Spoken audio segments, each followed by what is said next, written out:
The void screamed in silence. Elysium, flagship of the crumbling Earth Defense Armada, plunged through the dark like a wounded animal fleeing a predator. Her armor, once the pride of the Terran Skyyards, was now blistered and torn, trailing. Ribbons of vapor and shattered metal. Sirens howled across the control deck, an orchestra of emergency codes rising into a crescendo of doom. Red strobes bathed the space in urgent pulses, and Captain Amina Kassab stood in the center, like a solitary flame resisting a hurricane. "Starboard reactors compromised," barked Lieutenant Zhao from the engineering well, his face pale under the glow of failing diagnostics. "Oxygen levels dropping, multiple decks sealed off. We're losing her." Amina's gloved fingers gripped the command console until her knuckles ached. "Reroute all auxiliary power to the grav core and shields. Hold the line." Her voice was calm, almost serene, but her mind raced like a collapsing star. Outside the viewport, the blackness of space was broken by something monstrous, something ancient, the Nemazor. Imagine a ship so massive it eclipsed moons, a leviathan forged, not of steel but of nightmares. The Elysian dreadnought hung in orbit like a godless deity, its obsidian hull etched with glowing veins of xenoplasma, pulsing, alive. Around it, a fleet of subservient vessels orbited like a swarm of locusts, their propulsion systems giving off a low, thunderous hum that could be felt in the marrow of your bones. The Elysians were not conquerors by trade. They were extinction incarnate, silent, unforgiving, terrifyingly efficient. For 5 years, they had spread across the spiral arm of the Milky Way like a plague, their technology centuries beyond. Human understanding. Planetary defenses crumbled under the weight of their assault. AI war networks were hijacked, terraformers poisoned, entire oceans flash-boiled under atmospheric superheaters. Humanity had no answer. Not until now. Before we jump into this epic tale, subscribe to XenoChronicles for the most intense sci-fi battles, legendary warriors, and universe-shaking wars. Don't miss out. Hit that subscribe button and join the fight. On board Elysium, Amina surveyed the collapsing star cruiser through fractured glass, her mind racing through contingency plans. The Council of the 12, Earth's last true authority, had entrusted her with one task: deliver the asset, protect the only chance at survival. Below deck, the quarantine chamber hissed with sterile frost. Cryopods lined the room like tombstones of translucent steel, each holding a subject of Project Aeon. Scientists, tacticians, and a singular revolutionary mind. Dr. Elias Calder, former cyberneticist, now a pariah. Branded a traitor for crossing ethical lines, yet the only human alive who had glimpsed the truth behind the Elysian strength, and, more importantly, their one weakness. What makes them so perfect? Calder had once said in a sealed Terran tribunal hearing, is exactly what makes them vulnerable. They've erased something fundamental: emotion, art, irrationality. They evolved beyond the burden of humanity, and, in doing so, they left themselves open to the only force they can't predict, our chaos. He'd called it neuroviral disruption theory. At the time, the scientific community laughed. Now his theories had become humanity's final hope. Back on the bridge, Lieutenant Raul Mendez was limping, blood streaking his brow as he hauled a wounded communications officer toward a med station. Smoke curled from a ruptured vent above. "Them!" The ship groaned again, the hull flexing as enemy tractor beams dragged her closer to the dreadnought. They weren't trying to destroy the Elysium. They wanted it studied, dissected. "Captain," Raul shouted, "they're pulling us in. We're not going to outrun this."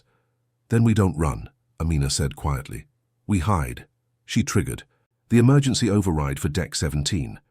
A reinforced panel snapped open on the main console, revealing a hidden command module. Codename: Pandora's Veil. The entire bay would be ejected, its cryopods cloaked by an experimental tachyon scrambler, a ghost to all sensors, even Elysian. Once deployed, it would drift silently into space, completely invisible, until it could be recovered. Initiate Black Protocol. Launch the stasis bay. Now. Warning klaxons changed pitch. Higher, more urgent. Engineers scrambled, sealed bay. Doors groaning as atmospheric seals locked in. Inside, the cold hiss of cryogenics enveloped the sleeper units. Dr. Calder was the last to be locked in, fingers curled around a small object, a hand-drawn picture done in colored pencil. His daughters. "Our chaos," he whispered, just before the chamber froze over. Elysium tilted again, the gravitational, shear-hurling crew against walls. The bridge dimmed. Amina remained still, hand resting on the manual ejection lever. Then she pulled. With a deep, echoing thoom, the stasis bay launched into the void like a final prayer. The Elysium, now crippled beyond repair, began to descend into the dreadnought's embrace. The Nemazor's tentacle-like energy harpoons began piercing, the hull sending arcs of blue fire down its spine. It was a slaughter, but not a defeat. For somewhere out there, adrift in silence, humanity's secret weapon was now beyond alien grasp. Not a weapon of steel, not of energy, a weapon of chaos. A weapon called us. The Nemazor did not sleep. It did not rest. It watched, its presence in low orbit above Titanus Prime, casting a shadow across the icy moon's surface that never moved, never wavered. The ship was alive, not just in metaphor. Every alloyed plate, every coiled energy vein, every nerve-threaded power conduit responded to the will of its master. High Stratagon Ulzakar, a being bred not for conquest, but for clinical extermination. Within the central command atrium, Ulzakar loomed like a living monument. 12 feet tall and draped in armor fused to his very form. His skull, elongated and plated with bioluminescent ridges, pulsed with neural light. He did not see as humans did. He perceived across spectrums of heat, chemical scent, electromagnetics. His language was a series of deep resonances that rumbled through the marrow. Every syllable spoke of precision, of lineage, of eugenic perfection. Honed across 1,000,000 years, and yet as he studied the fragmentary sensor echoes from the Elysium's destruction, a new signal flared. Then vanished. "Analyze again," he commanded, his voice like tectonic plates grinding under pressure. The Terran vessel deployed something, a stasis object. Trajectory, 0. "No trace," hissed the sensor acolyte, its smaller form crouched like a praying mantis beside the spectral interface. It vanished from all spectrums, even ultraviolet shadow space. Ulzakar's obsidian fingers tightened. No anomaly should be untraceable. Every variable must resolve. Search again. Expand your scope. Beneath the towering dreadnought, unnoticed and adrift, the cryobay hurtled through space, utterly silent, completely invisible, wrapped in the veil of tachyon static.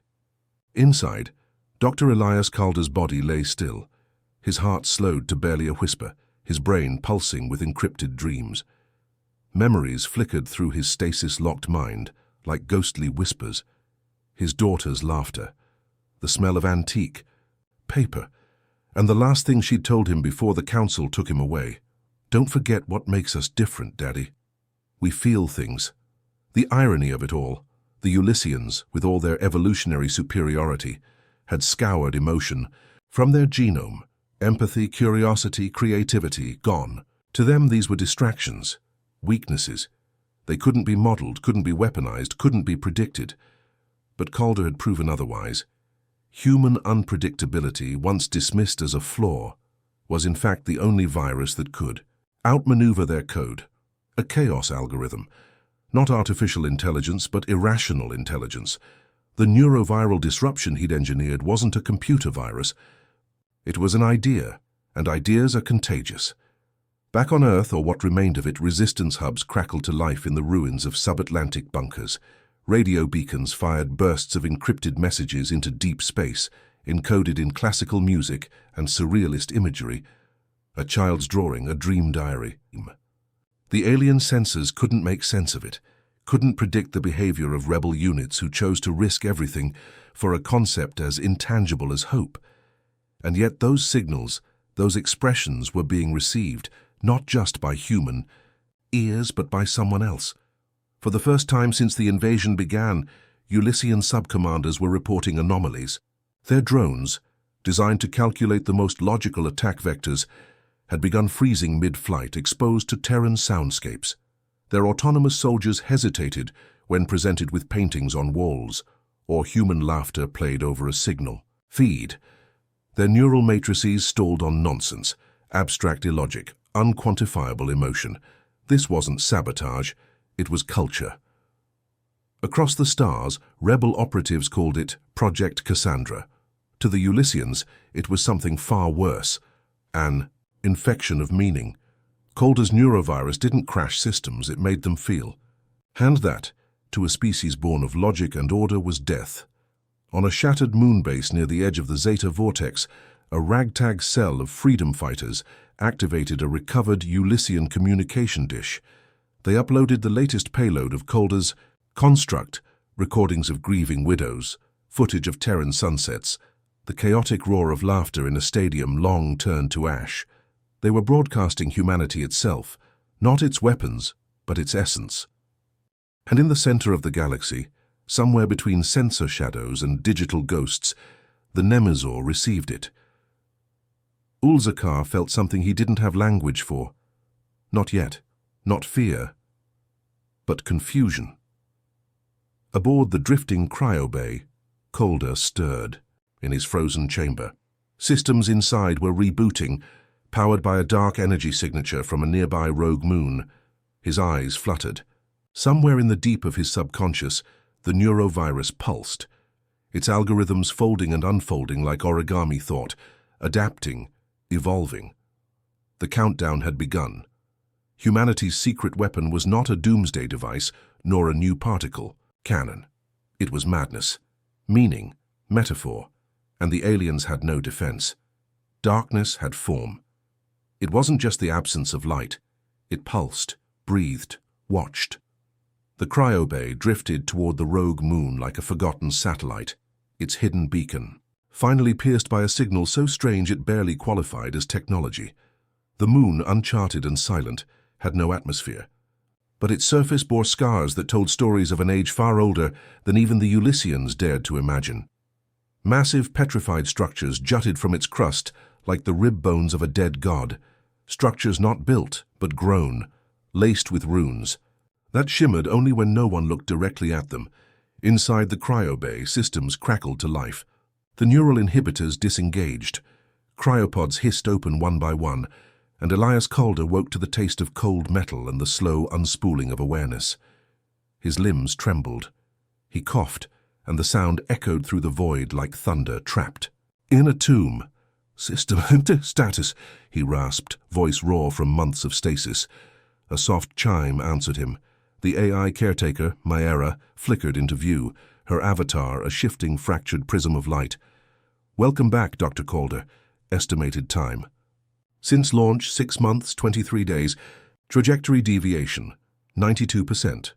Current status, unknown gravitational anomaly has halted Bay drift. External scans detect residual biosentience. Non-Ulyssian. That caught his attention. Non-Ulyssian. Confirm origin. Mera hesitated, unable to confirm. No known match within the Galactic database. Warning. Residual psychic resonance detected. Advise caution. Calder's mind was already racing. The neuroviral protocol was never meant to be deployed in isolation. It required amplification, artifacts, signals, expressions. He needed a cultural framework, a transmission platform. And if there was anything alien out there besides the Ulyssians, it might be exactly what he needed. As the cryobay landed on the surface with a muffled quake, the ancient structures around it responded. Lights flickered on, faint and distant, like neurons awakening in a slumbering mind. He exited the bay alone, breathing filtered oxygen, wrapped in a pressurized suit, more symbolic than necessary. This place had no storms, only silence, and, in that silence, the visions began. They hit like memories that didn't belong to him. Flashes of beings made of light and crystal, of wars that cracked stars like glass, of ideas that weren't spoken but lived. The structures weren't buildings. They were minds, preserved, waiting. One of them, shaped like a spiraled cathedral, of obsidian glass, opened its gates to him. No doors, just thought. No words, just invitation. Inside, he found it. A chamber filled with echoes, musical harmonies without instruments, images formed from light and shadow. emotion captured in geometry. It was a temple of feeling. Calder fell to his knees. It wasn't just alien, it was art. Humanity was not alone in valuing emotion. It had simply forgotten how ancient and powerful the concept truly was. The Ulyssians had not just silenced a species, they had silenced a history of thought that stretched back farther than time itself. He understood now. His virus wasn't just a rebellion, it was a resurrection. Outside the temple, the rogue moon trembled. The signal had been heard. The cryobay's activation had not gone unnoticed. In deep space, the Nemazor shifted. Ulzakar turned from the void, sensors registering the anomaly. The virus had moved. Calder was awake. Worse, he was learning. "Vector lock," Ulzakar snarled to the helm. "Intercept now." Within the dreadnought, something else stirred. Not machine, not flesh. A remnant, one of the last of the pure-blooded, kept in stasis for generations, only to be revived when logic could no longer answer chaos. The Ulyssians had always feared this outcome. That emotion, once eradicated, might return. The construct they revived was known as Veira, the prime dissector of thought, a living archive of what had once been the Ulyssian mind before it was sterilized. Her body shimmered like glass laced with fire, her presence vibrating through the command halls like a cello string plucked by death itself. "She is emotion made manifest," Ulzakar growled, facing her in the cathedral-like vaults of the Nemazor. "Can she find him?" Veira tilted her head. Her voice, soft and echoing, sounded almost tired. "He is not hiding. He is becoming." "Explain." She drifted closer, translucent limbs folding into sharp lines. "He is shaping your end. Not with weapons, with memory, with madness. He is giving chaos shape and name. Soon your soldiers will dream, they will feel, and you will lose them." Ulzakar's fist smashed through a console. "Then we erase him before he infects the core." But it was too late. Back on the rogue moon, Calder stood in the Cathedral of Echoes, cradling a new device, grown, not built, from the temple's core. It shimmered with alien resonance, a living amplifier. Through Mera, he linked to Earth's last network. This is Elias Calder.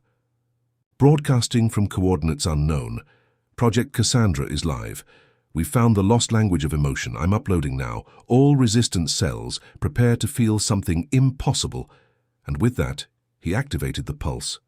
Across 100 worlds, Ulyssian systems stuttered. Logic matrices failed. Drone units dropped from the sky. In orbital platforms, technicians stared blankly at terminals that no longer made sense. Some wept, some screamed, some laughed. The scream of light pierced across the dark void like a cosmic flare, ripping through dimensions, across wormholes, over forgotten battlefields and ash-drowned cities. The pulse of Calder's neuroviral broadcast, amplified through the alien construct, tore through the fabric of Ulyssian order like wildfire through parchment. The weapon was not physical. It had no mass. It carried no heat. But it burned nonetheless, deep in the cerebral cores of an empire built on sterile perfection. Inside the command chambers of the Nemazor, alarms blared in frequencies no organic mind should ever hear. Ulzakar stood unmoving at the helm, surrounded by cascading streams of corrupted data. Symbols broke into poetry, navigation charts, reshaped into spirals that matched ancient Terran symphonies. Across the ship, technicians convulsed in their exosuits, overwhelmed not by pain, but by awareness. One fell to his knees and whispered, "Why are we doing this?" Ulzakar turned, slowly, deliberately, and incinerated the soldier with a thought spear launched from his neural helm. Contain the vector, scramble the core language drives, reinforce doctrine through every deck. But it was no use. The infection wasn't just spreading, it was awakened. The neuroviral code had mutated through contact with the alien amplifier. It now contained not just emotional triggers, but cultural ghosts, myths, dreams, questions. What is beauty? What is sorrow? What if we are wrong? They were questions the Ulyssians had bred out of themselves eons ago. Now those thoughts flooded back, unbidden and unstoppable. And the more they resisted, the more the virus adapted. Calder's signal was no longer his alone. Earth's resistance fighters were embedding their own truths into the stream. A mother's final lullaby, a mural of a forgotten city, the bittersweet ache of a sunset behind ruins. Every artifact transmitted became a carrier, every moment shared a weapon, and across the stars the Ulyssian ranks collapsed, not through destruction, but through transformation. Meanwhile, Calder stood at the heart of the alien cathedral, the final amplification chamber thrumming with cascading resonance.